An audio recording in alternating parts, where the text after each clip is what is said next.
Hi viewers, welcome to our channel. ప్రస్తుతం మనతో పాటు సీనియర్ జర్నలిస్ట్ దాము బాలా సార్ అన్నారు. వారితో మాట్లాడదాం. నమస్కారం సార్. నమస్తే. సార్, సజ్జల రామకృష్ణారెడ్డి గారు ఒక సంచలన స్టేట్మెంట్ ఇచ్చారు సార్. అదేంటంటే వైఎస్ఆర్ గారి చావుకి కాంగ్రెస్ పార్టీ కారణం అని చెప్పేసి ఆయన ఒక స్టేట్మెంట్ ఇవ్వడం జరిగింది. మరి ఇప్పుడు ఈ స్టేట్మెంట్ ఎందుకు ఇచ్చినట్టు, ఎందుకు మళ్ళీ కాంగ్రెస్ పార్టీని టార్గెట్ చేస్తున్నారు? ఇప్పుడు వైఎస్ షర్మిల కాంగ్రెస్ పార్టీలో చేరిపోయింది అఫీషియల్గా. తను ఆంధ్రప్రదేశ్ ఇన్ఛార్జిగానే వస్తుందని నిన్న రేవంత్ రెడ్డి కూడా ఆర్కేకి ఇచ్చిన బిగ్ డిబేట్ ఇంటర్వ్యూలో క్లియర్గా చెప్పాడు. ఆమె ఆంధ్రప్రదేశ్ నాయకురాలు, ఆమె మా ఇంటికి వచ్చింది అని చాలా మర్యాదగా మాట్లాడాడు. తర్వాత ఆమెకి నేను అండగా ఉంటాను, సపోర్ట్ చేస్తాను అని కూడా ఆయన చెప్పాడు. అంటే క్లియర్గా ఆమె ఆంధ్రప్రదేశ్ రాజకీయాల్లో చాలా ప్రముఖ పాత్ర పోషించబోతుంది. కాంగ్రెస్ తరపున ఆమె నాయకత్వం వహించబోతుంది. సో క్లియర్గా కాంగ్రెస్ తరపున ఆమె రంగంలోకి దిగినప్పుడు ఎవరిని టార్గెట్ చేస్తుంది? చంద్రబాబుని చేస్తుందా, బీజేపీని చేస్తుందా, జగన్ని చేస్తుందా? మెయిన్ టార్గెట్ జగనే అవుతాడు. ఎందుకు? అధికారంలో ఉంది జగనే కాబట్టి జగన్నే మేజర్గా ఆమె టార్గెట్ చేయాలి. చేస్తున్నప్పుడు ఏం మాట్లాడాలి? ఆమె కాంగ్రెస్ని పొగడాలి. కాంగ్రెస్ చాలా గొప్పది, మా నాన్న జీవితాంతం 30 ఏళ్ళు కాంగ్రెస్లోనే ఉన్నారు, చనిపోయింది కూడా కాంగ్రెస్ కోసం పనిచేశాడు, మా నాన్న చివరి కోరిక కూడా రాహుల్ గాంధీని ప్రధానమంత్రి చేయడం. రెండోది, కాంగ్రెస్ గొప్ప సెక్యులర్ పార్టీ, ఈ దేశాన్ని పునాదుల నుంచి అభివృద్ధి చేసింది కాంగ్రెస్సే.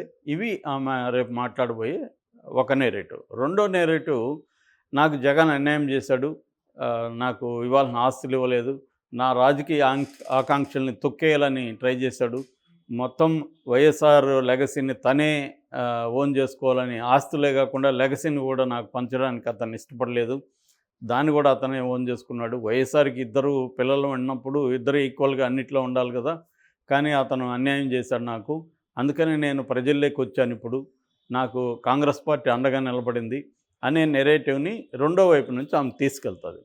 ఈ రెండో వైపు చంద్రబాబు, ఇటు లోకేష్, వీళ్ళతో కూడా ఆమె ఫ్రెండ్లీగా ఉందనే విషయం మనకు ఆల్రెడీ అర్థమైంది. ఎందుకంటే లోకేష్కి ఆమె గిఫ్ట్లు పంపించడమే మీతో నేను ఫ్రెండ్లీగా ఉండబోతున్నా అనేది సిగ్నల్ పంపింది. సో జగన్కి వైఎస్ఆర్కి భద్రశత్రులు ఎవరు? వైఎస్ఆర్ చనిపోయే వరకు తెలుగుదేశమే భద్రశత్రువు, వైఎస్ఆర్ చనిపోయిన తర్వాత వైఎస్ఆర్కి భద్రశత్రువులలో ఒకరు కాంగ్రెస్. ఎందుకంటే ఆయన్ని ఎఫ్ఐఆర్లో చేర్చింది, ఆయన తన కొడుక్కి మేలు చేసే విధంగా క్విడ్ ప్రోకోలో పాల్గొన్నాడని కాంగ్రెస్సే కదా పెట్టింది.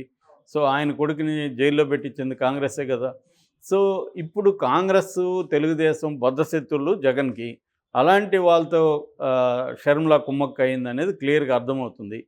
ఇప్పుడు అందువల్ల వైఎస్ఆర్ పార్టీ స్ట్రాటజీ ఏమై ఉండాలా, ఈ స్ట్రాటజీ ఏమై ఉండాలనేది మనం సజ్జల నిన్న మీడియాతో మాట్లాడిన దాన్ని బట్టి అర్థం చేసుకోవచ్చు. అంటే సజ్జల మాట్లాడాడంటే జగన్ మాట్లాడినట్టే. జగన్ మాట్లాడాలనుకున్న అనేక విషయాల్ని సజ్జల దగ్గర మాట్లాడిస్తాడు.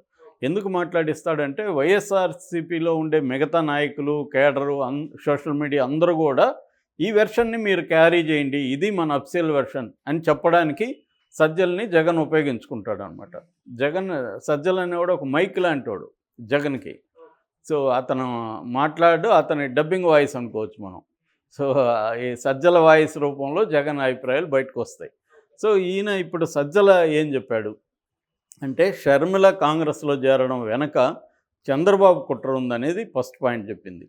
అంటే చంద్రబాబు కుట్ర పన్ని షర్మిలను అక్కడికి పంపించాడు. చంద్రబాబు తనకు కావాల్సిన పనులను వేరే వాళ్ళ ద్వారా చేయిస్తాడు, ఇది కూడా అలాగే చేయించాడు అనేది ఫస్ట్ పాయింట్.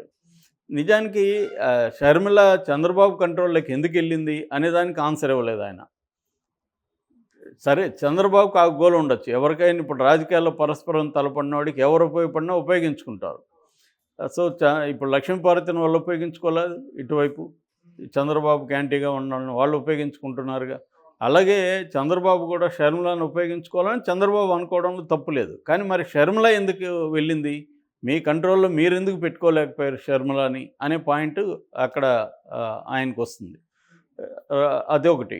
సో రేపు పొద్దున చెప్పబోయేది ఆల్రెడీ జగన్ కూడా హింట్ ఇచ్చాడు, రాబోయే కాలంలో మోసాలు చేస్తారు, అబద్ధాలు చెప్తారు, కుటుంబాలను చీలుస్తారు అని కూడా ఆయన జగన్ చెప్పాడు. అంటే అర్థమైందంటే చంద్రబాబు క్లియర్గా వాళ్ళ కుటుంబాన్ని చేల్చడానికి ఈ అమ్మాయిని ఉపయోగించుకుంటున్నాడు అనేది ఒక నెరేటివ్ని వైఎస్ఆర్సీపీ జనంలోకి తీసుకెళ్ళబోతుంది.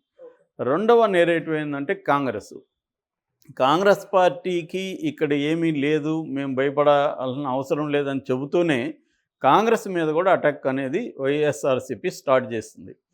కాంగ్రెస్ మీద ఏం చేస్తుందంటే గతంలో నేను ఇందాక చెప్పినట్టుగా వైఎస్ఆర్ని దొంగని పార్టీ, జగన్ని జైల్లో పెట్టించిన పార్టీ కాంగ్రెస్ అన్న వరకే పరిమితం చేయకుండా ఒక స్టెప్ ముందుకెళ్ళి అసలు వైఎస్ఆర్ని చంపించిందే కాంగ్రెస్ పార్టీ అన్న నెరేటివ్ని ఇప్పుడు సజ్జల ముందుకు తీసుకొచ్చాడు. ఈ నెరేటివ్ ఇప్పటివరకు లేదు, ఓపెన్గా లేదు, జనంలో ఉన్నాయి. జనంలో కుట్ర థియరీలు వైఎస్ఆర్ చనిపోవడానికి 3 కుట్ర థియరీలు ఉన్నాయి. ఒకటేమో ఇప్పుడు ఈయన చెప్తున్నట్టుగా సోనియా గాంధీని వైఎస్ఆర్ని చంపించింది. దానికి కారణం ఏంటంటే ఆయన ఆ మాట వినట్లేదు, కంట్రోల్లో ఉండట్లేదు, ధిక్కరిస్తున్నాడు, వేరే ఆమెకేం మార్గం కనబడలేదు, అతన్ని పక్కకు పెట్టాలంటే కుదరదు, అంత స్ట్రాంగ్ అయిపోయాడు.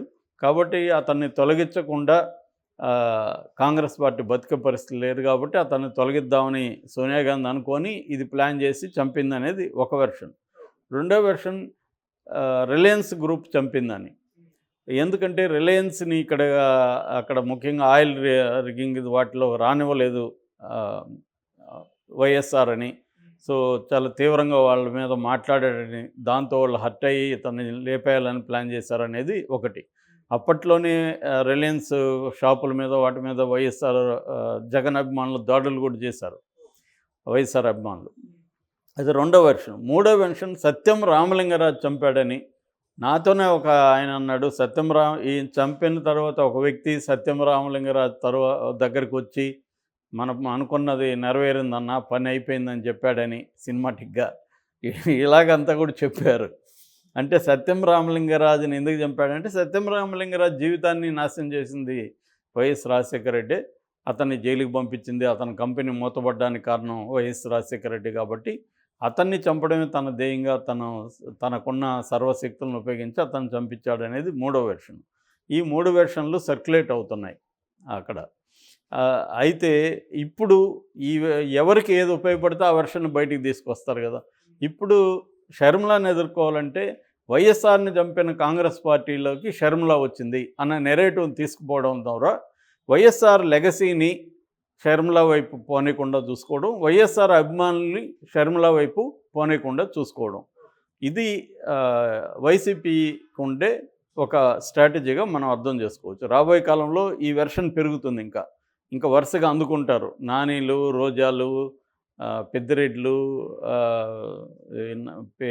నానీలు, పేర్ని నానీలు, అంబటి రాంబాబులు, వీళ్ళందరూ కూడా అందుకొని ఇంకా ఈ వెర్షన్ని, అంటే వైఎస్ఆర్ని చంపిన కాంగ్రెస్ పార్టీలో వైఎస్ఆర్ కూతురే వచ్చింది, వైఎస్ఆర్ అభిమానులు మీరు ఆలోచించండి, వైఎస్ఆర్కి ఎవరు నిజమైన వారసులు, షర్మిలానా జగనా? వాళ్ళ వైఎస్ఆర్ని చంపిందే కాంగ్రెస్ పార్టీ అయితే ఆ పార్టీలోకి ఇప్పుడు ఈమె వెళ్ళి మళ్ళీ వైఎస్ఆర్ని పొగుడుతుంది, ఇదంతా దుర్మార్గం, మీరు ఆలోచించండి అన్న ఒక వెర్షన్ని వీళ్ళు స్టార్ట్ చేయబోతున్నారు. అంటే ఆమె షర్మిల జగన్ చెల్లెలు అనేది పట్టించుకోదలుచుకోలేదు. ఇంకొకటి కూడా అన్నాడు ఆయన, ప్రజల కుటుంబమా అన్నప్పుడు జగన్ ప్రజల వైపే ఉంటాడు అన్నాడు. నేను నిన్న కూడా ఈ వెర్షన్ చెప్పాను. రేపు జగన్ కూడా జనంలోకి ఏం చెప్పబోతున్నాడంటే కాంగ్రెస్ చంద్రబాబు కలిసి నా కుటుంబాన్ని విడదీశారు, నా చెల్లిని కూడా నాకు దూరం చేసేసారు, నా చెల్లి మైండ్ను కూడా వాళ్ళు విషపూరితం చేశారు, నాకు ఇప్పుడు చెల్లె నాకు ఎదురు తిరిగింది, అయినా నాకు కోట్లాది చెల్లెమ్మలు మీరున్నారు అన్న నెరేషన్ ఇతను తీసుకెళ్తారు. నేను ఒంటరిని చేయడానికి వాళ్ళు కుట్రబన్నారు, కానీ నేను ఒంటరిని ఎందుకు అవుతాను, నాకు మీరు ఉన్నారు కదా, లక్షలాది మంది చెల్లెమ్మలు ఉన్నారంటే వాళ్ళు అవునన్నా అని వాళ్ళు అరుస్తారు. సో ఈ నెరేటివ్ని తీసుకెళ్ళబోతున్నాడు జగన్. సో ఇది మనకి ఇప్పుడు ఈయన వర్షన్లో అర్థమైంది. అంటే ఇప్పుడు బ్యాటిల్ ఎలా ఉండబోతుందంటే రేపు ఆంధ్రప్రదేశ్లో చంద్రబాబు, జనసేన, బీజేపీ కలుస్తాయి లేదనేది అది నెక్స్ట్ టాపిక్లో చెప్దాము. సో బీజేపీ కలుస్తాయి లేదని, కలిసినా కలగకపోయినా కాంగ్రెస్తో అయితే తెలుగుదేశం కూడా ఎక్కడికక్కడ ఒప్పందాలు కుదుర్చుకునేట్టుగా కనబడుతుంది మనకి. అంటే బహిరంగంగా కలిస్తే అది ఓకే, కలవకపోయినా కూడా ఎక్కడ తెలుగుదేశం జనసేన కూటమి వీక్గా ఉన్నప్పుడు అక్కడ కాంగ్రెస్ వాళ్ళకి చేయడం. అట్లాగే షర్మిల రేపే ఎక్కడైనా కమలాపూర్లో కంటెస్ట్ చేస్తుంది అని, కడప జిల్లాలో ఎక్కడో చోట కంటెస్ట్ చేయబోతుంది ఎంపీగా అని అంటున్నారు. అప్పుడు ఆమెను కంటెస్ట్ చేసినప్పుడు తెలుగుదేశం శ్రేణులు, జనసేన శ్రేణులు కూడా ఆమెకు సపోర్ట్ చేసి ఆమెను గెలిపించే అవకాశాలు ఉన్నాయి. ఇంటర్న్ ఆమె వీళ్ళకి కొన్ని చోట్ల హెల్ప్ చేసే అవకాశాలు ఉన్నాయి. ఏదేమైనా జగన్ ఇప్పుడు ఒంటరిగా మనం అర్థం చేసుకోవచ్చు. జగన్ చుట్టూ అనేక పార్టీలు ఆర్గనైజ్ అవుతున్నాయి. ఎందుకంటే షర్మిల వస్తే వాళ్ళతో పాటు సిపిఐ, సిపిఎం కూడా వస్తారు. ఇటు జనసేన, తెలుగుదేశం, బీజేపీ ఒకటే రోల్ తెలీదు. బీజేపీ కూడా కలిస్తే అదేదో పాటలో అందరూ ఒకవైపు నేను ఒకవైపు అన్నట్టుగా జగన్ పరిస్థితి ఉండబోతుంది. Okay sir, thank you sir.